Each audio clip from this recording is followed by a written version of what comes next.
Temukan Edu Peduli di Play Store sekarang juga. Belajar cepat kelas 1 sampai kelas 6 SD.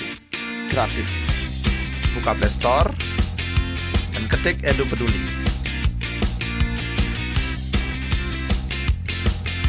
Install, buka, dan selamat belajar.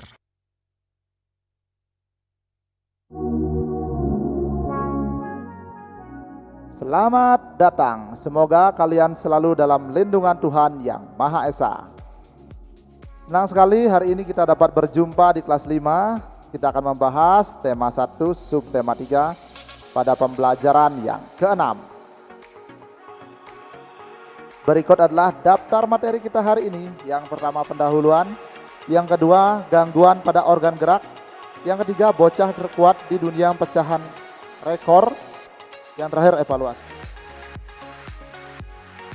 Kita masuk ke topik yang pertama, pendahuluan. Tujuan pembelajaran ada 4. Yang pertama, dengan mengamati gambar siswa dapat mengetahui posisi dan sikap tubuh yang baik bagi kesehatan organ gerak dengan peduli. Yang kedua, dengan membaca siswa dapat menemukan ide pokok masing-masing paragraf secara penuh tanggung jawab. Yang ketiga, dengan menggambar, siswa dapat menggali informasi dari bacaan untuk dituangkan ke dalam bentuk komik secara percaya diri. Yang terakhir, nomor 4, dengan berdiskusi, siswa dapat mempresentasikan kelainan organ gerak menggunakan alat peraga model sederhana kelainan atau gangguan pada otot manusia dari bahan tanah liat yang telah dibuat secara percaya diri. Untuk memulai pembelajaran kita kali ini, amatilah gambar-gambar berikut. Kita mulai. Nah, coba kalian pikirkan kira-kira apa yang sedang dilakukan dan terjadi pada anak ini. Ya, amati dari gambar 1, 2, dan 3, apa yang terjadi pada anak ini.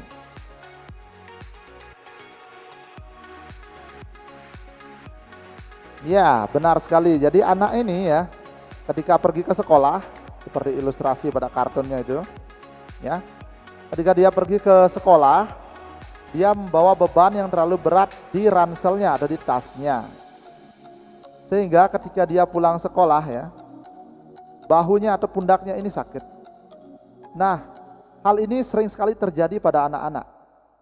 Bahkan juga pada orang dewasa. Ketika tubuh dipaksakan untuk membawa beban yang berlebihan, ya, organ gerak kita bisa saja pundak, bisa saja di punggung, otot kita yang merasakan atau tulang kita yang sakit.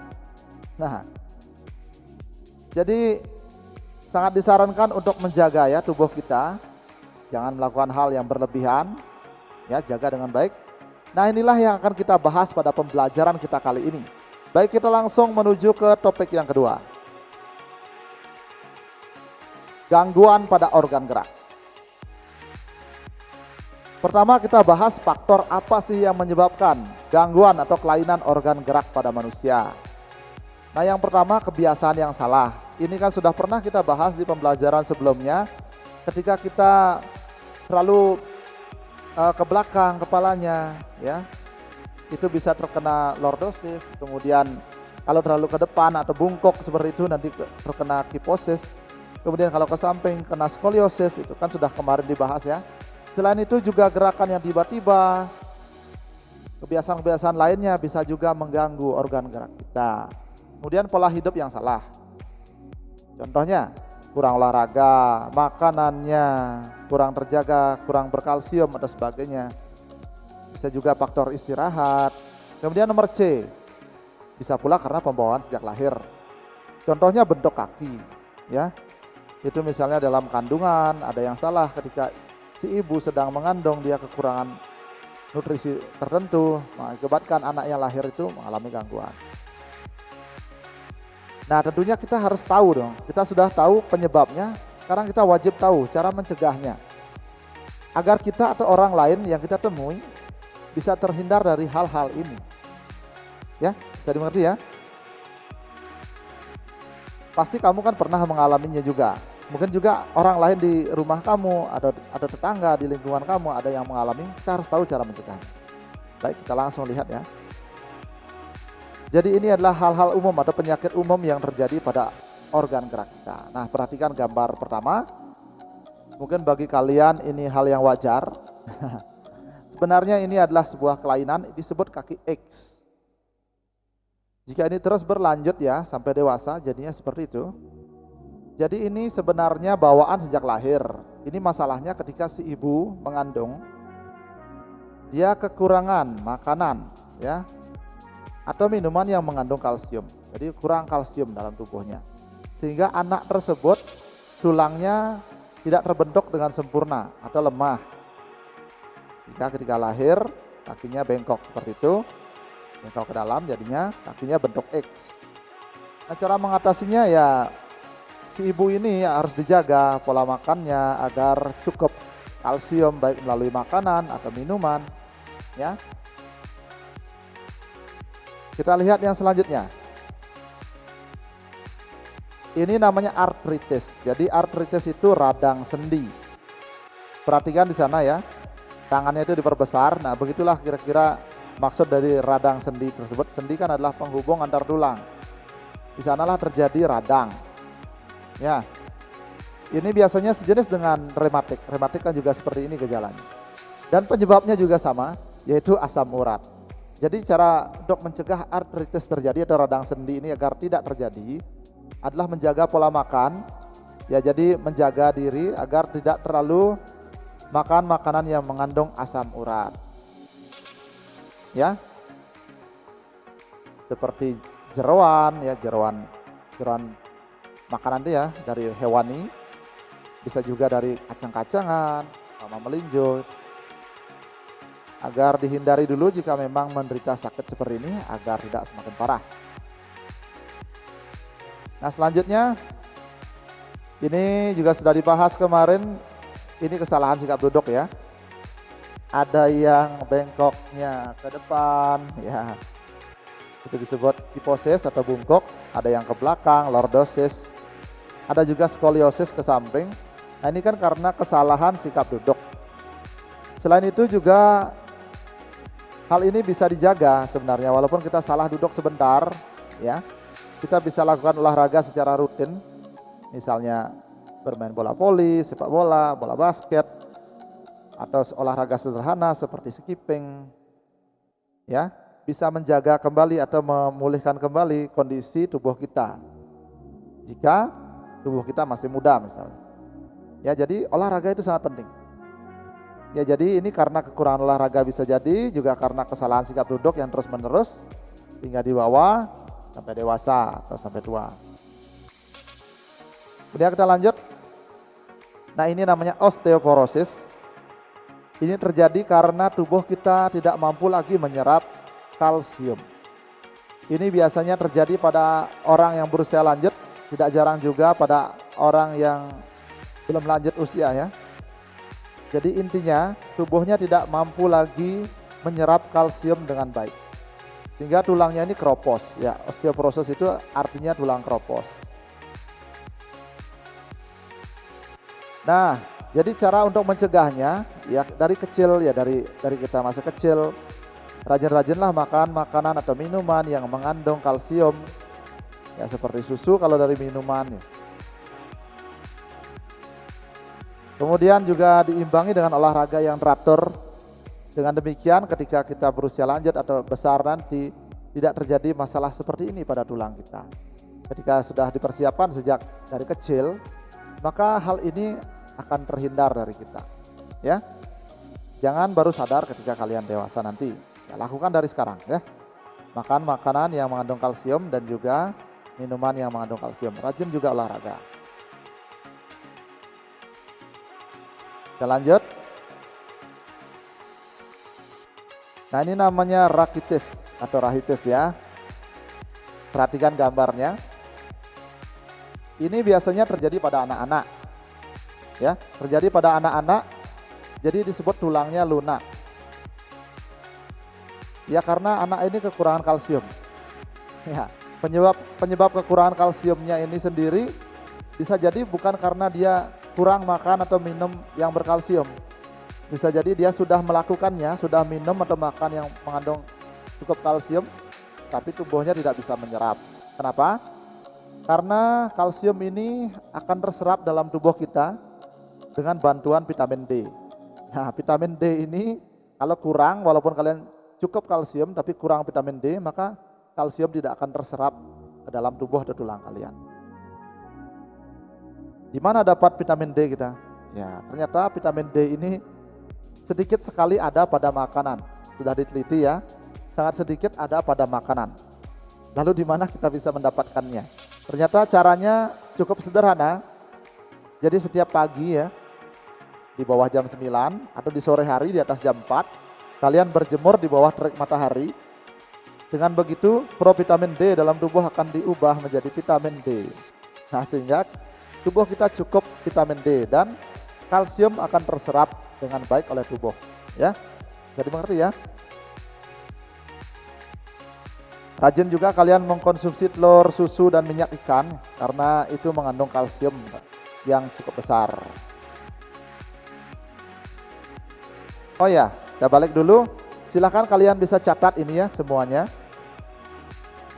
Jika dibutuhkan bisa di pause atau dijeda sejenak videonya. Ketika selesai, video bisa dilanjutkan.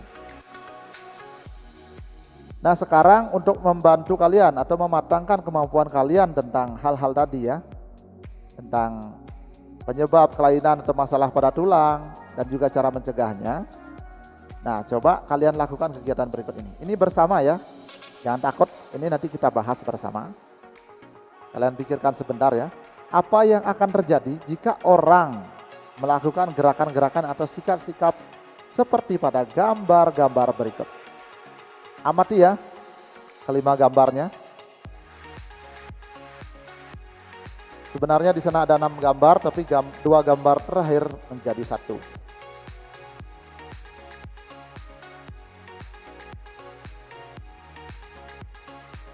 Oke, kita mulai bahas yang pertama. Nah, anak ini sedang membaca buku sambil tiduran. Ya, kira-kira ada tidak dampak negatifnya kepada organ gerak kita, aktivitas ini? Iya, benar sekali. Jadi kita kan tidak tidur ya, tidak rileks tubuh kita, tidak santai tubuh kita. Dia tetap beraktivitas ya, tetap tegang. Jadi organ gerak kita itu, leher kita ini diam saja begitu, diam saja membaca buku, maka kemungkinan nanti leher kita akan sakit. Bisa juga sakitnya itu jatuh ke pinggang kita, jadi berasa tidak nyaman. Selain itu perhatikan juga bahwa bantalnya ini terlalu tinggi ya, kemungkinan juga terjadi sakit leher karena itu. Yang kedua, nah ini seorang anak yang kecil sampai seperti itu ekspresinya mengangkat beban yang sangat berat. Kira-kira apa yang terjadi? Nah, kita lihat dulu yang pertama ya. Itu tadi sudah akan dibahas ya. Leher dan pinggang sakit sudah tadi. Jika dilakukan terlalu lama. Nah, ini anak kedua coba dipikir. Mengangkat beban yang terlalu berat seperti itu, apa yang terjadi? Ya, keseleo atau terkilir. Itu pertama yang bisa terjadi. Bisa juga punggungnya sakit karena yang dibebani kan punggungnya. Pundaknya juga bisa ya. Jadi hati-hati ya. Nah, ini anak ini santai, ini ada masalahnya tidak dia ini? Tidur dia di sofa. Masih ingat nggak? Masih ingat tidak ini apa yang akan terjadi pada anak ini? Bisa saja ya terjadi seperti ini. Kita lihat namanya salah bantal atau torticollis. Ya, karena ini salah satu penyebabnya kan alas kepalanya ini ya, bagian sofa itu terlalu tinggi sebagai bantal. Ya. Posisinya juga tidak pas ya, sehingga kemungkinan terjadi salah bantal atau torticollis seperti yang sudah kita bahas di pelajaran sebelumnya. Kemudian perhatikan gambar keempat. Ya benar, anak itu miring ke samping dia duduknya. Maka kemungkinan kalau terus dilakukan dalam jangka waktu yang lama akan terjadi skoliosis. Perhatikan 2 gambar di gambar kelima. Yang pertama apa ya namanya kalau terus dilakukan itu? Ya, itu namanya kyphosis. Dan yang kedua, ya lordosis. Jadi bisa terjadi kyphosis dan lordosis. Ya, cara mencegahnya juga sudah kalian ketahui ya. Kita lanjut dulu. Nah, sekarang baru tugas pertama kalian, latihan pertama kalian ya. Ingat kembali bahwa tanpa latihan kalian akan susah berkembang. Jadi lakukan saja ya, lakukan. Ini kalian sudah anak yang maju ya, sudah belajar menggunakan teknologi, sudah kalian gunakan untuk belajar, HP sudah kalian gunakan untuk belajar, internet juga. Tinggal sekarang mematangkan tekad kalian bahwa semua tugas yang tersedia di video ini atau video-video lain yang kalian pelajari, kalian lakukan benar-benar. Sehingga pengetahuannya akan terserap ke dalam diri kalian ya. Kita lihat. Nah, masih ingat tidak? Dari kemarin di pelajaran-pelajaran sebelumnya kalian banyak sekali diberi tugas untuk membuat patung ya. Dari tanah liat ada plastisin. Ya, mungkin kalian bertanya-tanya, ini sebenarnya apa maksudnya? Selain untuk memahami materi yang diberikan pada pelajaran tersebut, juga akan digunakan pada pembelajaran kita kali ini. Jadi pilih satu ya, dari patung yang kalian buat tentang kelainan pada organ gerak. Kemudian nanti kalian presentasikan ya. Kalian rekam, kalian presentasikan, bisa bentuk video atau rekaman suara. Kalian rekam, kemudian kalian kirim di WA atau Telegram grup kelas kalian. Jadi mengerti ya, presentasikan, jelaskan dia sebanyak yang kalian bisa ya, sebaik mungkin ya. Ingat, ini adalah kalian yang mempresentasikannya. Jadi gunakan kata-kata kalian sendiri. Jadi tidak usah terlalu tertekan seperti itu. Gunakan kemampuan kalian sebaik mungkin, sebebas mungkin ya. Yang penting tidak keluar dari materi seperti itu. Bisa dimengerti ya? Lakukan kegiatan ini dengan baik. Ya, ini akan melatih kemampuan kalian berbicara, pemahaman kalian tentang apa yang sudah pernah kalian buat, ya. Kemudian kemampuan kalian juga berekspresi seperti itu. Ya, oke. Bisa di pause videonya, dijeda sejenak. Ketika selesai, video bisa dilanjutkan. Kita lanjut dulu. Nah, kita masuk ke materi ketiga. Bocah terkuat di dunia pecahkan rekor. Untuk memahami materi kali ini, kalian akan menyimak sebuah audiobook. Ya. Tolong dipahami isinya dengan baik. Kita mulai. Bocah terkuat di dunia pecahkan rekor. Biasanya seorang anak kecil sangat senang menghabiskan waktunya untuk bermain dengan teman-teman sebayanya.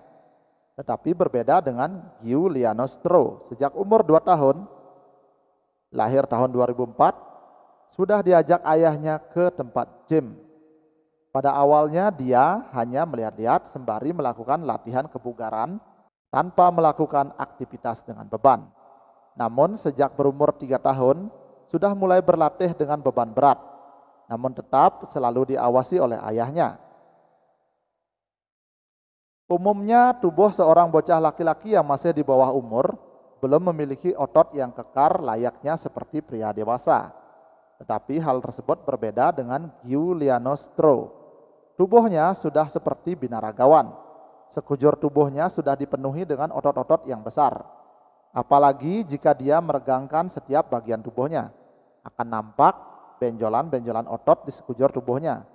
Untuk mencapai tubuh yang sedemikian kekarnya, Giuliano Stro melakukan latihan angkat beban 2 jam sehari bersama dengan adiknya. Olahraga ini dikenalkan kepada mereka sejak berumur 2 tahun oleh ayahnya, Lulian, yang tentunya juga mendapatkan izin dari ibunya, Leana. Keduanya pun telah menguasai teknik flag atau bendera.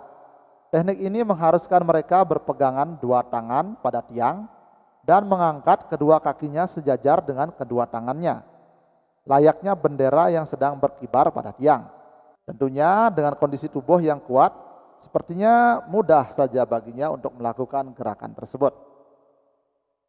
Ayahnya menginginkan anak-anaknya melakukan latihan angkat berat dan mendorong untuk memiliki tubuh yang kekar, bak binaragawan, bukannya tanpa sebab. Ayahnya terinspirasi oleh mantan atlet binaraga dunia yang juga bintang film laga, Arnold Schwarzenegger. Saat ini idolanya tersebut menjadi gubernur California, Amerika Serikat. Tubuh Giuliano Stro memang luar biasa, meskipun besar dan kekar tetapi juga lentur. Dia juga memiliki bentuk otot perut yang sangat bagus. Ayah Giulianostro memastikan bahwa program latihan yang diberikan kepada anaknya sama sekali tidak membahayakan. Dia selalu mengawasi, bahkan sampai sekarang pun meskipun sudah mahir dengan berbagai peralatan gym, tetapi dia tidak pernah membiarkan putranya berlatih sendiri. Jika putranya sudah terlihat bosan atau jenuh berlatih, dia segera menghentikan latihan dan membawanya keluar untuk bermain.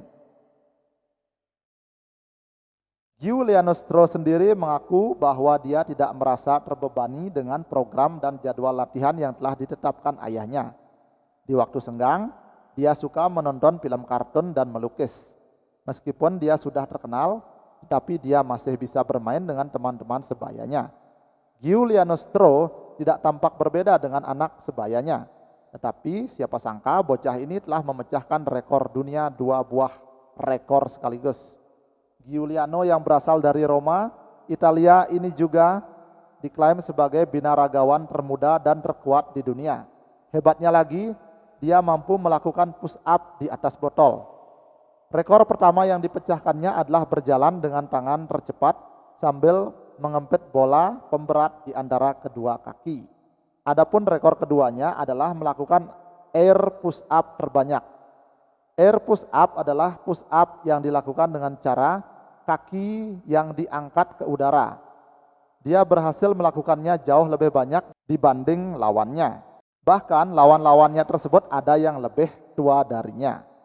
Meskipun banyak meraih prestasi, dia juga mendapat banyak kecaman karena dianggap latihan binaragawan untuk anak belum pantas untuk dilakukan, apalagi di usia yang masih mengalami pertumbuhan. Namun ayahnya menampik kecaman tersebut dengan mengatakan bahwa latihan yang dilakukan Giuliano aman dan di bawah pengawasan.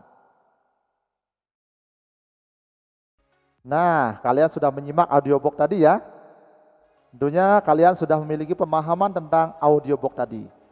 Nah, jika kalian ingin membaca audiobook tadi, bisa kalian lakukan di aplikasi Edu Peduli. Sudah tersedia di sana, bisa juga pada buku paket kalian ada di sana. Ya, setelah video ini selesai ditonton. Ya, dan latihannya kalian ketahui. Nah, jadi berdasarkan audiobook tadi, temukan ide pokok masing-masing paragraf. Di sana ada 11 paragraf. Ini akan kita lakukan bersama, jadi tenang saja ya. Kalian bisa pikirkan dulu sambil melihat buku kalian atau melihat di aplikasi Edu Peduli di bawah videonya.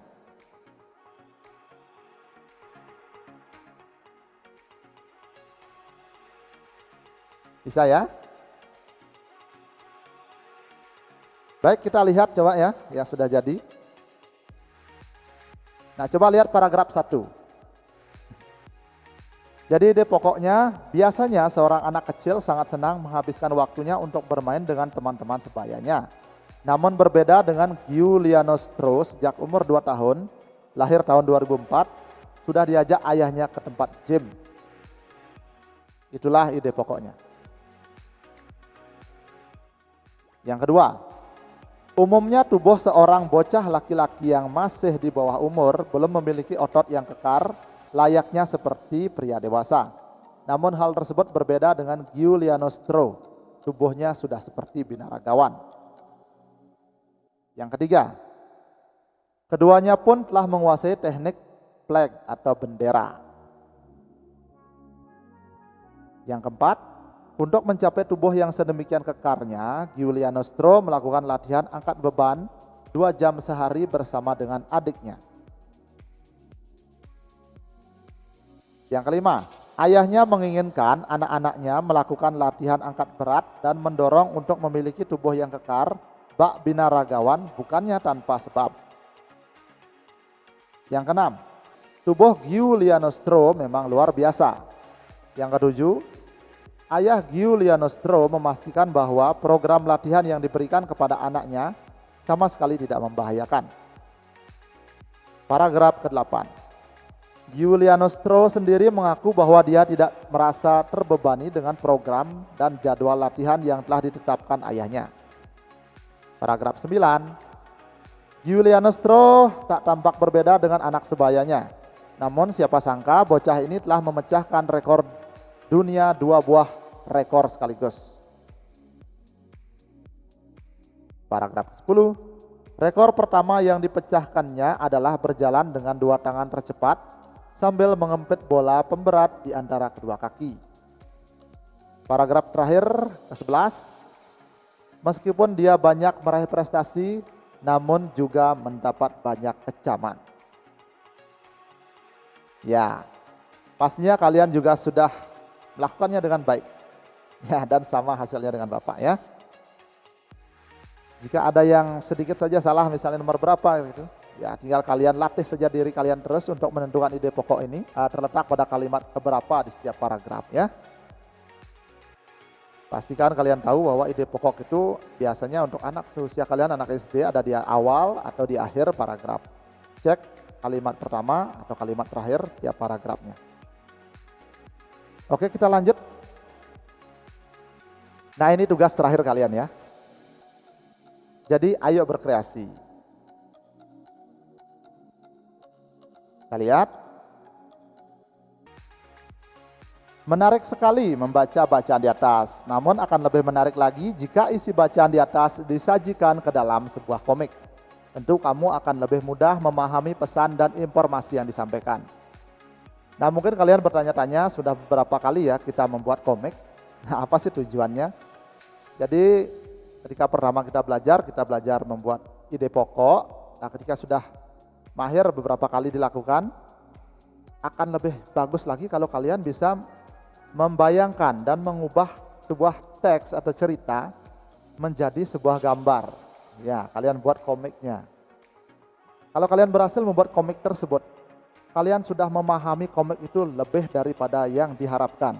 Bahkan mungkin lebih daripada apa yang Bapak pahami tentang teks tersebut. Karena kalian bisa membuatnya dalam bentuk komik, dalam bentuk gambar. Kalian bisa membuatnya dalam bentuk gambar dan tulisan di gelembungnya ya, di balon katanya itu. Bisa dimengerti ya? Ketika kalian berhasil membuat komiknya, kalian sudah memahami bacaan tersebut dengan lebih baik. Artinya kalian sudah sempurna melakukan literasi. Literasi itu kan memahami sesuatu. Nah, untuk membantu kalian membuat komik, coba ingat kembali pengertian dan ciri-ciri komik. Ya, kemarin kan juga sudah dilakukan. Nah, tugasnya sekarang giliranmu membuat komik. Buatlah komik yang menarik berdasarkan bacaan bocah terkuat di dunia, pecahkan rekor. Kamu juga boleh mengembangkan ceritanya. Tetapi yang menjadi tokoh utamanya tetap Giuliano Stroh. Jadi boleh ditambah-tambah ceritanya, tapi tokohnya tetap sama ya. Kerjakan tugas ini dengan baik. Bisa di-pause atau jeda videonya sejenak, ketika selesai silahkan dilanjutkan. Kita akan masuk ke topik yang terakhir, evaluasi. Untuk evaluasi, kalian bisa cek aplikasi Edu Peduli, tepat di bawah cerita Giuliano Stroh itu, ada games atau quiz, silahkan dikerjakan. Nah, semoga pembelajaran kali ini bermanfaat bagi kalian, semua pengetahuan yang ada bisa kalian serap dengan baik. Dan akhir kata, Bapak tutup dengan ucapan terima kasih. Bapak sangat mengharapkan bisa bertemu dengan kalian kembali di video pembelajaran berikutnya. Sampai jumpa.